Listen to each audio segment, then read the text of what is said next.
ٹھیک. ہلالی صاحب آپ کا اس پر پوائنٹ آف ویو کیا ہے؟ میں تو یہ سمجھتی ہوں کہ عمران خان صاحب نے تو کبھی اپنے فالوورز کو یہ نہیں کہا ہو سکتا، نہ انہوں نے کبھی، ہم نے سنا ہے کہ وہ تو خود بڑے دائی ہیں حرمت رسول کے، اور جو اس سلسلے میں ان کے اقدام ہیں اس کو تو پوری دنیا مانتی ہے، اسلاموفوبیا کے لیے اور نبی کریم صلی اللہ علیہ وسلم کی ناموس کے لیے جو انہوں نے ایک جد و جہد کی. تو ان جیسے شخص کے فالوورز جو ہیں وہ ان کے لیے، میرا تو خیال ہے اس قسم کی حرکتیں کر کے خود ان کے لیے، عمران خان صاحب کے لیے بھی شرمندگی کا باعث بن جاتے ہیں. آپ کے نزدیک اس واقعے کی وجہ کیا ہے؟ کیا یہ ایک اسپونٹینیس ریاکشن تھا یا کوئی پلانٹڈ کاروائی؟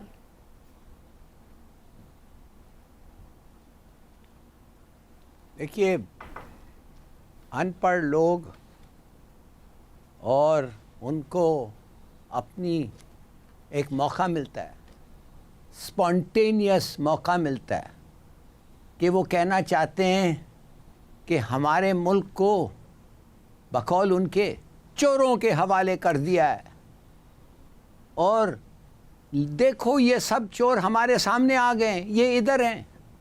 تو وہ کیا کہیں گے؟ ظاہر ہے چیخیں گے، ظاہر ہے چلائیں گے، ظاہر ہے یہ کچھ نہ کچھ تو ریاکشن ہوگا، اور وہی ہوا.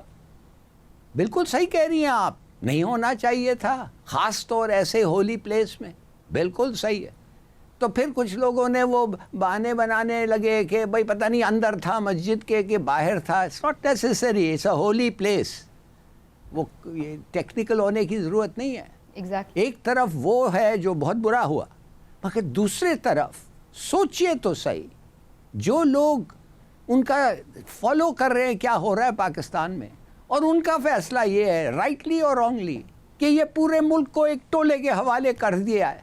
ان کا زمین، ان کا لینڈ، ان کا پاکستان جسے وہ who they love, which they love. تو ظاہر ہے پروٹیسٹ ہوگا، اور پروٹیسٹ ہوا. یہ کوئی بڑی بات، یہ مشکل نہیں ہے سمجھنے کا. ہاں مشکل ہے کہ ایسے جگہ پہ نہیں ہونا تھا آف کورس، مگر there it is understandable even if regrettable. ٹھیک. چلیے یہ تو ایک چیز ہے، اور اس کو ہم تھوڑا ظاہرہ ڈیٹیل میں بھی ڈسکس کرتے ہیں، سب کے جذبات بھی اس سے مجروح ہوتے ہیں، لیکن کچھ ویٹیج اس بات کو تو دینا پڑے گا جو ہلالی صاحب بھی کہہ رہے ہیں کہ لوگوں کے اندر بھی ایک ریاکشن ہے. اور یہ کل صرف ایک محض واقعہ نہیں پیش آیا، اس سے پہلے بھی عمران صاحب ہم دیکھ رہے تھے کہ جب سے یہ حکومت کا بالکل پاسا پلٹا ہے تو اس کے بعد سے ورلڈ وائڈ ہم دیکھ رہے ہیں مختلف ممالک میں ریاکشن ہو رہے ہیں.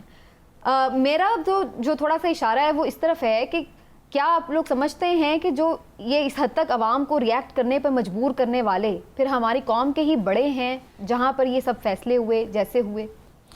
سمینہ بڑی سیدھی سی بات ہے. دیکھیں میں کئی بار کہہ چکا ہوں کہ صرف اور صرف سیاسی فائدے کے لیے، صرف اور صرف اپنے سیاسی فائدے کے لیے پوری پاکستان کو تقسیم کیا جا رہا ہے. اور مجھے یہ بات کہنے میں 1% بھی کسی طرح سے انکار نہیں ہے کہ باقاعدہ منصوبہ بندی سے یہ کیا جا رہا ہے. کوئی یار ہی نہیں مجھے یہ کہنے میں کہ یہ میں نہیں یہ ماننے کو تیار کہ ایسے ہو رہا ہے. یہ باقاعدہ منصوبہ بندی سے کوشش کی جا رہی ہے کہ قوم میں انتشار زیادہ سے زیادہ ہو، اور اس سے فائدہ کیا ہوگا؟ اس سے سیاسی فائدہ ہوگا. لیکن اس بات کی سمجھ نہیں آ رہی کہ اگر یہ انتشار قابو سے باہر ہو گیا تو پھر کنٹرول کرنا کسی کے بھی بس میں نہیں رہے گا. سیاسی فائدہ کسے؟ پی ٹی آئی کو ہوگا؟ میں کہتا ہوں کسی کو بھی ہو. میری گزارش تو سنیں نا، سیاسی طور پہ بات. اب آ جاتے ہیں پی ٹی آئی کی طرف. دیکھیں اگر آپ کو کریں گے جیسے آپ نے کیا جی، آپ جا کے لوٹے لے کے چلے جائیں گے، آپ وہاں نعرے بازی کریں گے، آپ زد و کوب کریں گے، تو اس کے مقابلے میں کیا ہوگا جو قاسم سوری صاحب کے ساتھ ہوا، دوسرے آپ، یعنی اس سے الٹیمیٹلی سیاسی لوگ تو بیچارے کہیں جانے کے قابل ہی نہیں رہیں گے. اس بات سے قطع تعلق کہ وہ کرپٹ ہیں یا نہیں. دیکھیں 100% سیاسی لوگ تو کرپٹ نہیں ہیں نا، لیکن جہاں پی ٹی آئی کا بندہ جائے گا وہاں مسلم لیگ نون اور پیپلز پارٹی والے ان پہ حملہ کر دیں گے. جہاں مسلم لیگ نون کا بندہ جائے گا وہاں پی ٹی آئی والے ان پہ حملہ کر دیں گے. تو کیا یہ بیچارے پھر اپنے گھروں میں بیٹھے رہیں، کہیں نہ جائیں؟ لہٰذا اس سے پھر وہ بات صرف لیڈروں تک نہیں رہے گی، بات پھر ان کے کارکنوں تک آئے گی، ان کے پھر چاہنے والوں تک آئے گی، اور اللہ نہ کرے ہر گلی محلے میں یہ معاملہ ہو جائے گا شروع. یہ دیکھیں اس میں آپ کو تھوڑا سا سمجھنا پڑے گا کہ ایک پارٹی کے قائد جب یہ تاثر دیں کہ جناب ان سیاسی اختلافات کی وجہ سے لوگوں کا گھروں سے نکلنا مشکل ہو جائے گا، جب آپ کے اتحادی یہ کہیں کہ انہیں ذرا اللہ کے گھر میں جانے تو دیں, حرم پاک جائیں گے تو دیکھیں ان کے ساتھ سلوک کیا ہوتا ہے. پھر اس کے بعد آپ کے سابق وزیر اطلاعات یہ بیان دیں کہ جی مذمت نہ کریں, بلکہ الٹا یہ کہ ابھی تو یہ لوگ حکومت میں ہیں, آپ یہ دیکھیں جب یہ حکومت سے نکلیں گے تو لوگ تو انہیں ٹھڈے ماریں گے. تو آپ کو لگتا ہے یہ پرووک کرنے کے اسٹیٹمنٹس ہیں, ترغیب دیا جا رہا ہے؟ میں یہ سمجھتا ہوں کہ شیریں مزاری صاحبہ جو بڑی پڑھی لکھی خاتون ہے, وہ اگر کہیں کہ یہ کرمنل گینگ جہاں جائے گا ان کے ساتھ ایسا, یہ اگر آپ نے جان بوجھ کے منصوبہ بندی سے نہیں بھی کروایا تو اس طرح کے بیان ان کو پرووک ضرور کریں گے. جب پرووک کریں گے تو پھر اس کا نتیجہ الٹیمیٹلی آپ کے لیے بھی اتنا ہی غلط صاحب یہ تو ہمیشہ ہی ہوتا ہے, آپس میں مخالفین یہ کہہ رہے ہوتے ہیں, جب یہ لوگ گورنمنٹ میں تھے تو بی ایم ایل این والے جب سڑکوں پر تھے وہ بھی یہ باتیں کرتے تھے کہ آپ ہیلمٹ پہن کے جائیے گا, اور وہ مریم کا بھی وہ ہے کشمیر کی کیمپین میں انہوں نے کہا کہ لوٹوں کا گھیراؤ کرنا ہے آپ نے, اور یہ سب چیزیں. تو یہ کوئی پہلی دفعہ چیز تو نہیں ہے. کیا عمران خان کے فالوور زیادہ اس پہ فالو کرتے ہیں؟ میری گزارش سنیں, میں نے پہلے یہ کہا تھا کہ سیاسی فائدے کے لیے سیاسی لوگ یہ کرتے ہیں. پہلے اب میرا جو جملہ تھا اب سن لیں آپ, جو مسلم لیگ نون کی اس کی بات کر رہے ہیں. گزارش یہ ہے کہ یہ جو بھی کرتا ہے وہ غلط کرتا ہے. نہیں میں یہ نہیں کہہ رہی, میری بات میں یہ کہہ رہی ہوں کہ لوگ اب اس پر ریاکٹ کیوں کر رہے ہیں, اس پہ کر رہے ہیں اس لیے کہ آپ اس نہج پہ لے آئے ہیں. نہیں میں یہ کہہ رہی ہوں کہ اس وقت بھی ان کے لیڈرز بھی یہ کہہ رہے تھے, تب ایسے واقعات نہیں اس وقت اس شدت کے ساتھ نہیں کہہ رہے تھے. ایک ہوتا ہے آپ اس کو اس انداز میں اس پرائے میں کہتے ہیں کہ ہوگا, اب یہ کام شروع ہو گیا. اب میں یہ کہتا ہوں کہ شروع ہوئے کام کو فوراً روک لیں, نہیں تو یہ رکے گا نہیں.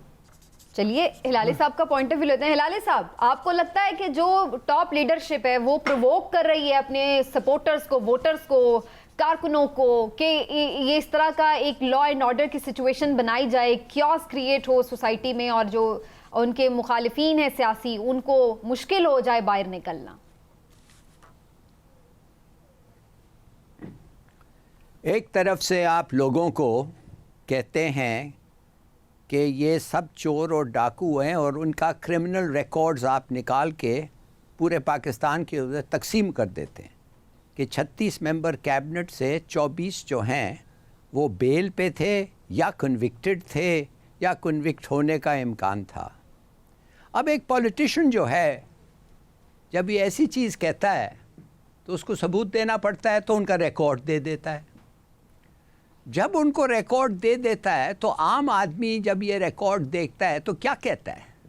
وہ کہتا ہے واقعی یار ان کے علاوہ کوئی چور نہیں تھے, ان کے علاوہ یعنی چوروں کے علاوہ اور کسی کو نہیں ڈھونڈ سکے. دوسری بات, ایک پولیٹیشین کہتا ہے کہ I want to express myself, میں کہنا کیسے کہے گا؟ لفظوں سے اور ڈیمونسٹریشن سے, پروسیشن سے.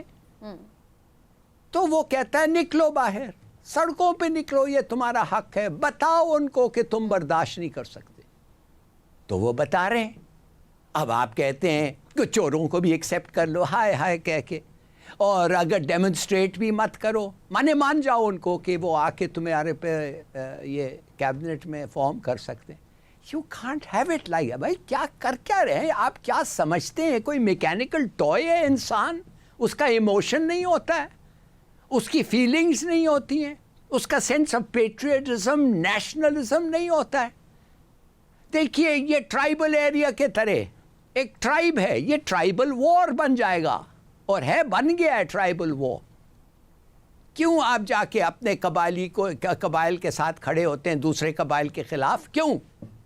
اس لیے کہ آپ کہتے ہیں ہم بہتر لوگ ہیں, ہم آنریبل لوگ ہیں, اور ان کا غلط یہ ہے. تو یہ ہو رہا ہے اور یہ ہوگا, اور اس وقت تک ہوگا جب ایسے قسم کے لوگ اوپر آتے ہیں جو ریکارڈ دکھاتا ہے کہ ان کو نہیں آنا چاہیے, مگر پھر بھی آپ لے آتے ہیں ان کو.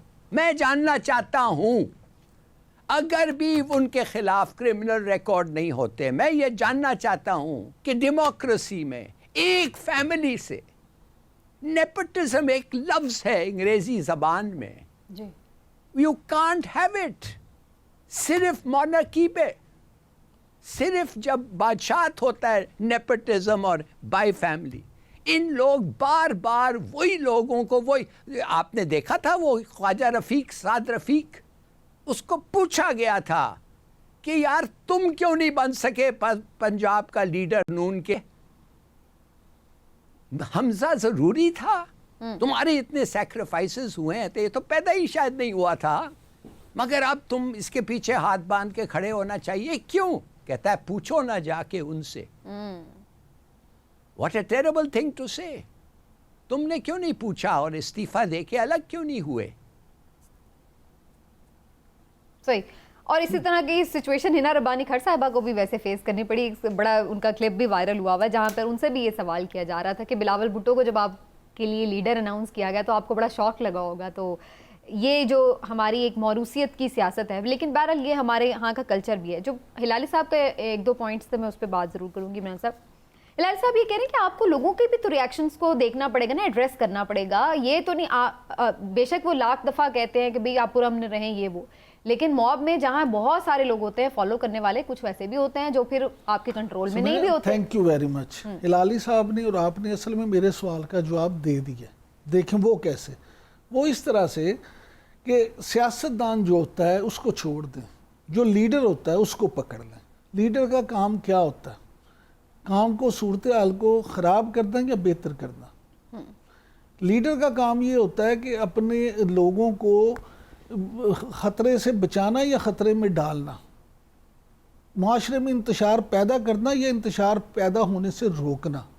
میرے نزدیک تو لیڈر کا کام یہ ہوتا ہے کہ اس طرح کی صورتحال میں عوام کو تلقین کرے، تاکید کرے، ان کو سمجھائے کہ یہ بات ہے لیکن آپ نے قانون کو اپنے ہاتھ میں نہیں لینا. تو کہہ رہے ہیں ہر جلسے میں، ہر جگہ پہ، ہر جگہ پہ وہ یہ تو کہہ رہے ہیں چھوڑوں گا نہیں. آپ کہاں کہہ رہے ہیں؟ نہیں مطلب لوگوں کو وہ یہ کہتے ہیں کہ آپ پرامن رہنا ہے، قانون ہاتھ میں نہیں لینا. اور اتنے لاکھوں لوگ نکلے بھی ہیں تو میں نے جو آپ کو مثالیں دے کے بتایا ہے وہ بھی انہوں نے ہی کہا ہے نا، میں نے اپنے پاس سے تو نہیں یہ باتیں کی. میں صرف یہ بات کہہ رہا ہوں کہ خدا را اس وقت ہم معاشی طور پہ، معاشرتی طور پہ، یا آپ اپنے ملک کی صورتحال دیکھیں، کسی طور بھی ہم اس کے متحمل نہیں ہو سکتے. اس وقت انہیں یہ چاہیے، بالکل ٹھیک ہے آپ کا اعتراض ہے، آپ کے خیال میں یہ سارے کرپٹ لوگ ہیں، 36 میں سے 24 لوگ ایسے ہیں جن پہ کیسز ہیں، وہ فیصلہ ہوگا نہیں ہوگا، کون جیتا ہے تیری زلف کے سر ہونے تک وہ دیکھا جائے گا. لیکن مان لیا آپ کی کابینہ میں تو سارے فرشتے تھے نا، اس میں تو کابینہ میں کوئی بندہ ہی نہیں تھا جس پہ کیس ہو، کوئی ریفرنس ہو، کوئی چیز ہو. بھئی جب آپ نے بھی ویسے ہی لوگوں کو شامل کر کے حکومت بنائی، انہوں نے بھی ویسے ہی لوگوں کو شامل کر کے حکومت بنائی، تو پھر ایکسیپٹ کر لیں. نہیں ایکسیپٹ کرنا پڑے گا نا. یا تو پھر عوام، ہم لوگ ذمہ دار ہیں، ہم ووٹ دیں، ایسے لوگوں کو ووٹ ہی نہ دیں جن پہ 1% بھی کسی کو شک ہو.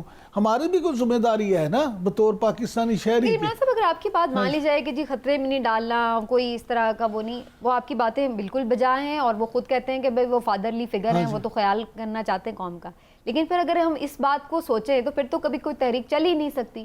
اگر ہر کوئی اتنا گڈی گڈی چلتا رہے کہ بھئی ٹھیک ہے جو بھی کوئی کسی کے ساتھ کچھ بھی ہو جائے، کوئی بھی طریقے سے اگر آپ کے تحفظات بھی ہیں، اگر آپ نے ایکسیپٹ ہی کرنا تو پھر تو اس کا مطلب سارے سیاستدان گھروں میں. اچھا ترکی میں جو تحریک چلتی رہی ہے آپ کو پتہ ہے نا، آپ کے علم میں ہے یا نہیں؟